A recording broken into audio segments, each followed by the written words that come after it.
Hello everyone, welcome to another Indian Express analysis video. आज की हम वीडियो में बात करेंगे आज के अखबार में क्या खबरें आपके लिए इम्पोर्टेंट आई हैं और क्या खबरें आपको इस अखबार में बेसिकली पढ़नी चाहिए। चलिए, एक डिस्क्लेमर है छोटा सा कि ये अखबार को देखने का नज़रिया हर किसी का अलग अलग होता है। मैं इसमें जो आर्टिकल को आपके लिए रेलेवेंट बता रहा हूँ वो सिर्फ़ और सिर्फ UPSC examination, civil services examination के पॉइंट ऑफ व्यू से कह रहा हूँ। अगर मैं किसी आर्टिकल को पढ़ने के लिए मना करता हूँ या हाँ करता हूँ तो इसका जो पीछे कंटेक्स्ट है वो ये है कि ये तैयारी के पर्पज़ से इम्पोर्टेंट नहीं है। इसके अलावा ये बहुत ही अच्छा अखबार है, हर किसी के पढ़ने का नज़रिया अलग होता है। तो हम जो भी इस वीडियो में देखेंगे आगे, ये टोटली यूपीएससी एग्ज़ामिनेशन के पर्सपेक्टिव से बात करेंगे। ठीक है, thank you for giving your precious time. शुरू करते हैं हम एक और बार नई वीडियो। पुरानी वीडियोस आप देख ही चुके होंगे। इन वीडियो सीरीज़ का जो मेन ऑब्जेक्टिव है ये आप लोग भी जानते हैं कि सिर्फ एक एनालिसिस देना है। अखबार आप खुद ही पढ़िए। इस वीडियो के माध्यम से आप जो अखबार पढ़ने का समय है आपका, जो अक्सर बहुत घंटों घंटों चला जाता है, वो कम करना है। ठीक है, चलिए। फ्रंट पेज में ऐसा कुछ इम्पोर्टेंट नहीं है, मगर इसमें एक आर्टिकल जो बहुत अच्छा लगा मेरे को कि महिला, इस देश की महिला रेसलिंग जैसे स्पोर्ट्स में लीड करना चाहती है। अनीता शेरॉन जी, जो एक विटनेस भी थी ब्रिजभूषण शरण सिंह जी के खिलाफ, WFI के जो प्रेसिडेंट हैं, हाल ही में जो घटनाक्रम हुआ था उसमें उन्होंने प्रेसिडेंट बनने के लिए अपना नामांकन दिया है, नॉमिनेशन। ठीक है, इस पूरे आर्टिकल में जो की पॉइंट्स निकल के आ रहे हैं मैं सिर्फ उन्हीं पे बात करूँगा। To be short and to be precise, पहला कि ये बहुत, अगर ये हो जाती हैं तो बहुत बड़ी बात होगी कि इस ऑल मेल अखाड़ास, जो मेल डोमिनेटेड स्पोर्ट है, ये मेल डोमिनेटेड है, अखाड़े हो गए आपके या फिर जो लोग इसे लीड करते हैं, इसमें एक महिला, एक वुमन लीड करेगी। इश्यूज कंसर्न या the topics which we are dealing here are gender equality,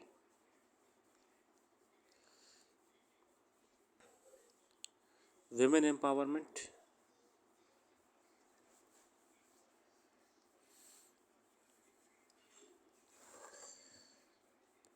changing role of women in society, women, women and society। इसके अलावा बाकी जो भी पॉलिटिकल एस्पेक्ट है वो उसमें मैं नहीं जाऊंगा, so let's not waste time on that. ठीक है, आगे आते हैं। इसमें ऐसा कुछ खास लगा नहीं मेरे को, तो we will just skip to the main thing. ये खबर एक IAS ऑफिसर को लेके आई थी, कैसे इन्होंने एक हेरिटेज जगह को अपने रहने के आवास बनाने के लिए कन्वर्ट करवाया, जिसको लेकर इनको सस्पेंड भी कर दिया गया है माननीय राष्ट्रपति जी द्वारा भी। सीनियर सीनियर ऑफिसर्स ऐसा काम करेंगे तो क्या होगा। चाहते तो इस, देखिए कितना पुराना, 1418, इतना पुराना पठान काल का महल, इसको अपने रहने का आवास बनाने का इन्हें मन कर गया साहब को। ये आर्टिकल, इसमें मैं ज़्यादा वो नहीं चाहूँगा, ये हिस्ट्री से ज़्यादा ये आपका GS पेपर 4 को कवर कर रहा है, एथिक्स को कवर कर रहा है, एथिक्स इन पब्लिक सर्विसेज को कवर कर रहा है, एथिक्स इन पब्लिक सर्विसेज। बाकी इसका डिस्कशन डिटेल में ये हमने क्लासेस में करा है। ठीक है, तो GS 4 का टॉपिक है कि क्या अधिकारी को एथिकली ये करना सही था या नहीं था। इसको मैं यहीं पे एंड करूँगा, डिस्कशन डिटेल में हम क्लास में कर लेते हैं तो वही बेटर रहेगा। ये लगातार पुरानी वीडियोस में मैं आपको बताया हुआ हूँ कि कैसे CAQM commission for air quality management और GRAP grade response action plan ज़रूरी है। इसके अलावा अब जो भी आ रहा है ये सिर्फ कमेंट्री है, तो इसे डेली बेसिस पे इग्नोर करो, ठीक है।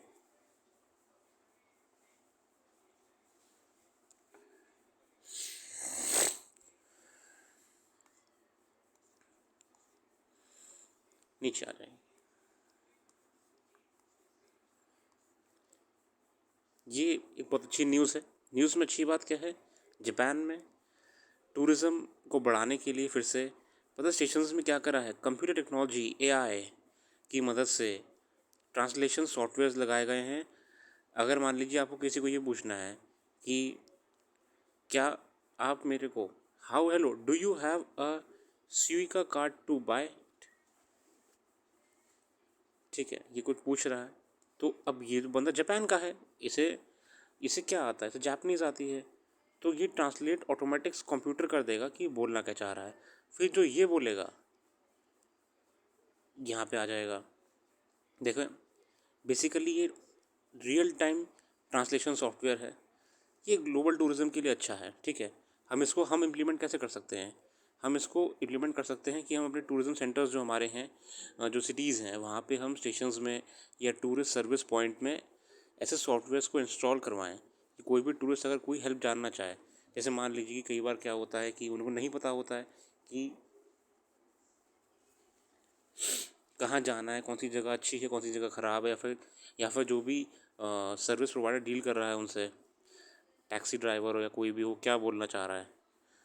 ऐसे टूरिस्ट सर्विस पॉइंट में अगर हम सॉफ्टवेयर इंस्टॉल करवा देंगे जो कि रियल टाइम ट्रांसलेशन करेंगे, the device is developed by printing company Toppan called voice biz lets customer speak to station attendant over microphone while the semi-transparent screen between them spells out their words in Japanese and one of the 11 other languages। तो हमारे हमको tourism में बढ़ावा मिलेगा और कहीं ना कहीं टूरिस्ट भी इस चीज़ को पसंद करेंगे। आगे आते हैं, यहाँ पे जो और आर्टिकल्स आए हुए हैं, Indian economy is better placed than others but pain points persist. ये सब कमेंट्री में मैं नहीं जाता हूँ कभी भी, मेरे को पसंद नहीं है क्योंकि ये आती रहती है, तो इग्नोर करिए प्लीज़। टेलर को एक बड़ा अच्छा ये पॉइंट आया है। अगर आप जानते हैं कि एक बहुत फेमस सिंगर है, जानते ही होंगे, सिंगर है US की, टेलर स्विफ्ट नाम है इनका, टेलर स्विफ्ट, जिन्होंने इस समय कमाई का तो रिकॉर्ड ही तोड़ दिया है। सबसे ज़्यादा कमाई करने वाली जीवित सिंगर या एक एंटरटेनर है ये। इनका असल में क्या चल रहा है अभी, एराज टूर चल रहा है। ये टूर करते हैं ना सिंगर्स बड़े बड़े, ये टूर करते हैं, इनके कॉन्सर्ट्स होते हैं, ठीक है, ये यहाँ पे खड़े होके गाना गाते हैं, यहाँ बहुत सारे फैंस होते हैं, ठीक है, स्टेडियम होता है बड़ा बड़ा। ये सिंगर जो टेलर स्विफ्ट है, इनके बारे में ये अभी साइंटिस्ट ने भी और ये प्रॉपर जो मेट्रोलॉजिकल डिपार्टमेंट्स हैं उन्होंने एक छोटा सा जारी करा रिपोर्ट, उसमें ये कहा कि इनके कॉन्सर्ट में जब जनता ये कूदती है ना, जब बड़ा म्यूजिक का आता है हाइट या कोई बीट आता है, तो लोग कूदते हैं गाते गाते इंजॉय कर रहे होते हैं, तो उस जगह पे सेस्मिक एक्टिविटी देखी गई, सेस्मिक एक्टिविटी देखी गई। मतलब अगर एक जगह पे इतने सारे लोग इकट्ठा हो जाएं और वो कूदना शुरू कर दें, जो कि बहुत सारे होते हैं, इनके तो कई लाखों लोग आते हैं, क्रिकेट की जितनी भीड़ होती है उससे ज़्यादा भीड़ इनके इस समय कॉन्सर्ट में आ रही है। तो ये उस एरिया में अर्थक्वेक की वेव महसूस की गई, सेस्मिक एक्टिविटी महसूस की गई, सेस्मिक एक्टिविटी, ठीक है। टेलर क्वेक कह रहे हैं 2.3, देखिए यहाँ पे लिखा हुआ है 2.3 मैग्नीट्यूड का अर्थक्वेक महसूस किया गया था। The last time fans manage to cause the earth to move this much as well also in Seattle, ठीक है, कितना बड़ी बात है, ये पढ़ लीजिएगा, ऐसा कुछ खास नहीं है, मगर ये कहीं ना कहीं ह्यूमंस भी अर्थक्वेक को ऐसे कूद कूद के ला सकते हैं। अभी ये देखो यूरेनियम का आगे आने वाला है आर्टिकल। ये बेसिकली इसरो का एक डेबरीज था PSLV रॉकेट का, वो आके ऑस्ट्रेलिया में गिरा, इसको लेके ये आर्टिकल दिया हुआ है। ये इसरो का यहाँ पे वही सब लिखा हुआ है, इसरो का गिरा था नीचे आके। अब मुझे इसमें मुद्दे की बात यह है कि पहली चीज़ क्या है, पहली चीज़ यहाँ पे जो अपन लोग के सामने आ रही है, ये है स्पेस डेब्रीज की। स्पेस, मैं इस पे आऊँगा, स्पेस स्पेस जंक कहिए, स्पेस वेस्ट कहिए, स्पेस में घूमने वाली स्पेस डेब्रीज कहिए। हम जितना भी रॉकेट वगैरह लॉन्च कर रहे हैं ऊपर, जो वो यूज नहीं होता या फिर एक काल अवधि के बाद जब वो बेकार हो जाता है, चाहे वो इंटरनेशनल स्पेस स्टेशन के पार्ट्स हो गए, तो वो आसमान में घूमते रहते हैं, कुछ ऑर्बिट के अंडर आ जाते हैं, फिर वो अर्थ में एंटर कर देते हैं और ऐसे आके धरती पे गिर जाते हैं, जैसा हमारा ये महाशय गिरे हुए हैं। अब इसको लेकर ही कहा गया है, तमाम बातें लिखी हुई हैं, मुद्दे पे आएंगे कि आज तक जितने गिरे हैं ये बेसिकली दूर ही गिरे हैं मानव सभ्यता से। फिर भी इसको लेकर कई प्रावधान दे रखे हैं। प्रावधान क्या दे रखे हैं, एक कन्वेंशन होता है, एक कन्वेंशन होता है, एक इंटरनेशनल लाइबिलिटी होती है, convention on international liability for damage caused by space objects. अगर किसी भी देश के द्वारा, अगर मान लीजिए चाहे वो जैक्सा हो, चाहे वो इसरो हो, चाहे वो नासा हो, अगर इन कोई भी XYZ हो, चाहे वो यूरोपियन स्पेस एजेंसी हो, ESA हो, ई सॉरी ESA हो, कोई भी स्पेस एजेंसी अगर कोई भी चीज़ अपना रॉकेट हो गया, सैटेलाइट हो गया, आसमान में लॉन्च कर रही है, स्पेस में लॉन्च कर रही है, उस टाइम से लेकर जब तक वो है, अगर उसे गिरने से किसी भी प्रकार का मानव नुकसान होता है या किसी भी प्रकार का प्रॉपर्टी को नुकसान होता है, तो इसकी लायबिलिटी पूरी तरीके से उस संस्थान की होगी। ये कन्वेंशन में बात लिखी गई है, लायबिलिटी फॉर डैमेज। कितना बढ़िया है, आप जिम्मेदार हैं। कितनी बार गिरा है, कई बार गिरा है। इस आर्टिकल में मेंशन है कि ऐसा सन 2021 में गिरा था इंडियन ओशन में, सन 2021 में गिरा था इंडियन ओशन में। यहाँ देखो ये लिखा हुआ है, चाइनीज़ रॉकेट गिरा था, ठीक है। 1979 में गिरा था एक बार। कब गिरा था? 1979 में गिरा था। क्या इस कन्वेंशन के अंतर्गत, क्या इस कन्वेंशन के अंतर्गत किसी पे आज तक जुर्माना लगाया गया है? तो हाँ, लगाया गया है। यहाँ मेंशन है 1973 में कनाडा में सोवियत यूनियन का एक रेडियो एक्टिव सब्सटेंस वाला सैटेलाइट का पार्ट गिरा था, satellite with radioactive substance. गिरी तो थी ये उस जगह पे जहाँ पे कोई रहता नहीं था, मगर फिर भी सोवियत यूनियन को $3 मिलियन कैनेडियन डॉलर देने पड़े थे। क्यों? क्योंकि पहली बात, इससे किसी को नुकसान हो सकता था, जानवर मर सकता था, वन फॉरेस्ट को नुकसान हो सकता था, ठीक है, फॉरेस्ट को नुकसान हो सकता था, एनिमल को हो सकता था। अगर पानी में भी गिर रहा है तो मैरीन वाइल्ड लाइफ को नुकसान हो सकता है, इसलिए कंपनसेशन लिया। अब जो गिरा है ये रेडियो एक्टिव सब्सटेंस था, तो इसको हटाने का खर्चा भी तो आएगा। इसकी इसकी इसकी जांच की गई, सैम्पलिंग की गई, इसको हटाया जाएगा यहाँ से, ताकि ये पर्यावरण में कोई एक्टिविटी ना कर दे रेडियो एक्टिव वाली। तो इसलिए जुर्माना हाँ लगाया गया है, सोवियत यूनियन ने दिया है, सोवियत यूनियन ने दिया है। चलिए आगे आते हैं। ये आर्टिकल बेसिकली नाइजीरिया में चल रहे कूप को लेकर है।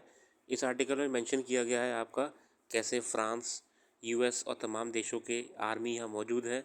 फ्रांस की लगभग 1500 ट्रूप यहाँ मौजूद हैं, US के 1100 ट्रूप मौजूद हैं, इटली के भी 300 ट्रूप मौजूद हैं। यहाँ पे फ्रेंच कॉलोनी थी ना पे नाइजीरिया पहले आपकी, इसलिए यहाँ फ्रांस की आर्मी मौजूद है। मगर अब जो मिलिट्री कूप हुआ है वो इन सबको भगाने के प्रयास में है। बोला भाई नाइजीरिया से आप जाओ, यहाँ पे आप सिर्फ राजनीति कर रहे हो, रोटियाँ सेक रहे हो इंटरनेशनल पॉलिटिक्स करके हमारे साथ, ठीक है। रशिया का वैगनर ग्रुप भी है। अगर आपको ध्यान हो, ये वैगनर ग्रुप का जिक्र कहाँ पे आया था? वैगनर ग्रुप का जिक्र आपका अभी रशिया में जो कूप होने जा रहा था, ये जो इसके लीडर हैं, ये रशिया में वैगनर ग्रुप एक प्राइवेट मिलिट्री टाइप चीज़ है, जो कि यूएस और रशिया में कॉन्सेप्ट बहुत पुराना है प्राइवेट मिलिट्री टाइप चीज़ों का।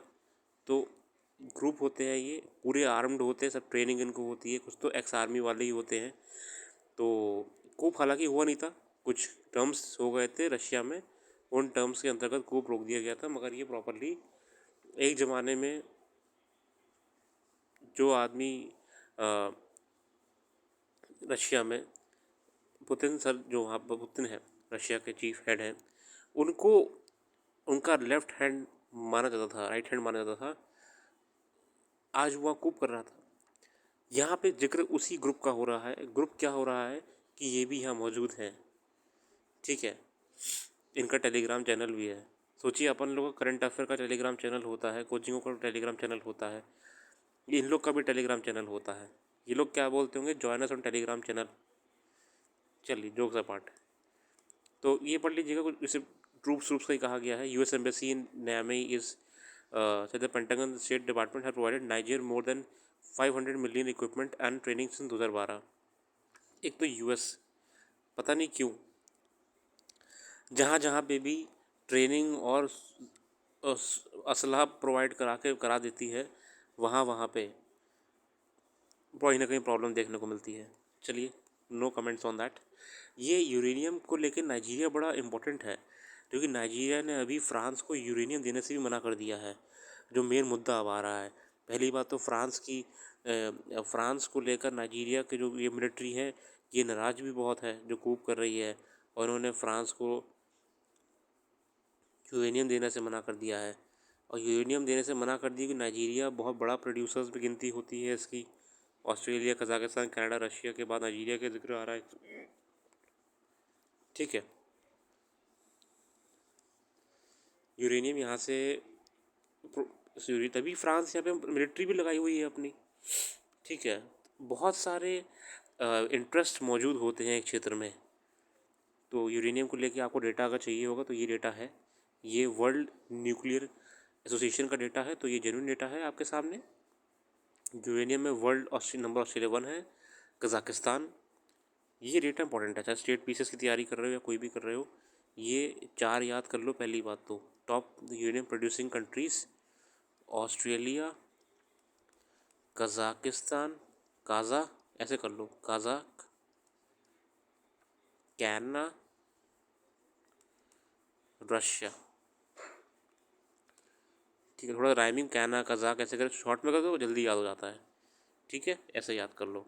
अब ये आप बताओगे कि इंडिया की यूरेनियम में रैंकिंग कहाँ पे आती है, ये आप बताओगे, ठीक है। आगे आ जाओ। यही रीजन को सहेल रीजन भी कहा जाता है। ये सहेल रीजन, यहाँ पे इस्लामिक एक्सट्रीमिज़म बहुत मौजूद है, इसलिए इस रीजन को सहेल रीजन कहा जाता है। मॉरिटाना, माली, नाइजीरिया, चाद, सूडान और नाइजीरिया को मिला के। नाइजीरिया अलग है, नाइजर अलग जगह है, ठीक है। तो ये सहेल रीजन, अगर आपको अभी न्यूज़ में ज़्यादा सुनने में आएगा अफ्रीका को लेकर सहेल रीजन, सहेल रीजन, तो ये यहाँ पे इस्लामिक एक्सट्रीमिज़म को लेकर नाम इसका आता है। इसके अलावा अभी आपके जानने के लिए कोई ज़रूरत नहीं है। अगर मैं इस पूरे अखबार को ही लेके बैठ जाऊंगा और आपको कराता रहूँगा, तो इसमें हर आर्टिकल कोई ना कोई जीएस पेपर में आके रेलेवेंट बैठेगा। कोई जीएस 4 होगा, कोई जीएस पेपर 2 हो, कोई जीएस 1 होगा, कोई 3 होगा। देखिए, यूपीएससी का सिलेबस का मतलब ही है कि पूरा देश, पूरी दुनिया। तो इस ऐसे तो अखबार पढ़ना कभी ख़त्म ही नहीं होगा। आप 6 क्या, आप 8 घंटे लेके अखबार बैठे रहना, आप 9 घंटे अखबार लेके बैठे रहना, आप अखबार कभी ख़त्म कर ही नहीं पाओगे। जो टॉपिक मैगजीन वगैरह में कवर होने ही वाले हैं, उन्हें वहाँ कवर होने दो। अखबार पढ़ो, इम्पोर्टेंट लगे उन्हें कवर करो, और फिर अखबार बंद कर दो। अखबार इम्पोर्टेंट है, बहुत इम्पोर्टेंट है। हर किसी का अपना पर्सपेक्टिव होता है, मेरा ये पर्सपेक्टिव है। क्योंकि स्टूडेंट्स अखबार पढ़ने में 2.5-3 घंटा लगा दे रहे हैं और पढ़ कुछ नहीं पा रहे हैं। अखबार घर में डेली आ रहा है, मगर अब उठाने का मन नहीं करता है। स्टूडेंट्स कहते हैं ऐसा। कि सर अखबार लगा दिया है, अखबार घर में डेली आ भी रहा है, मगर अब पढ़ने का मन नहीं करता है, क्योंकि अपन word by word, article by article लेके बैठ जाते हैं। बहुत से कोचिंग इंस्टीट्यूट, बहुत से यूट्यूब चैनल पे क्या हो रहा है कि वो भी वर्ड बाय वर्ड पूरा अखबार कराए जा रहे हैं। 3-3 घंटे की वीडियो बन रही है, 1-1 घंटे की वीडियो बन रही है, काम का निकल रहा है 15 मिनट का नहीं। वीडियो देखने का याद रहेगा आपको 1 मिनट का नहीं। इंटर्न क्या हो रहा है कि बच्चा फिर वीडियो देखना ही बंद कर देता है, या फिर अखबार, या फिर जो अखबार पढ़ा है न्यूज़पेपर उसे पढ़ना ही बंद कर देता है। इसलिए जो रेलेवेंस लगेगा अखबार से उतना ही पढ़िए, बाकी सब मैगजीन में कवर हो जाएगा। इसमें इतनी इंपॉर्टेंट था, आज के लिए इतने ही रखते हैं। तो भाई खबरें अगर आपको अच्छी लग रही बिल्कुल पढ़िए, ठीक है। मेरे हिसाब से जो भी इंपॉर्टेंट लगा मैंने आपको बता दिया है, ठीक है। ये जो भी स्पोर्ट्स की न्यूज़ आती है ये सब मैक्स अच्छी है। किशोर जीना जी के बारे में आ रही है, वॉलीबॉल को लेकर, स्पोर्ट्स को लेकर, ये सब मैगजीन में कवर हो जाता है। इसके लिए आपको पूरा आर्टिकल पढ़ने की ज़रूरत नहीं है। बाकी अखबार बहुत अच्छा है। अखबार मैं फिर से रिपीट करूँगा जो मैंने पहले कहा था, अखबार को पढ़ने का हर किसी का नज़रिया होता है।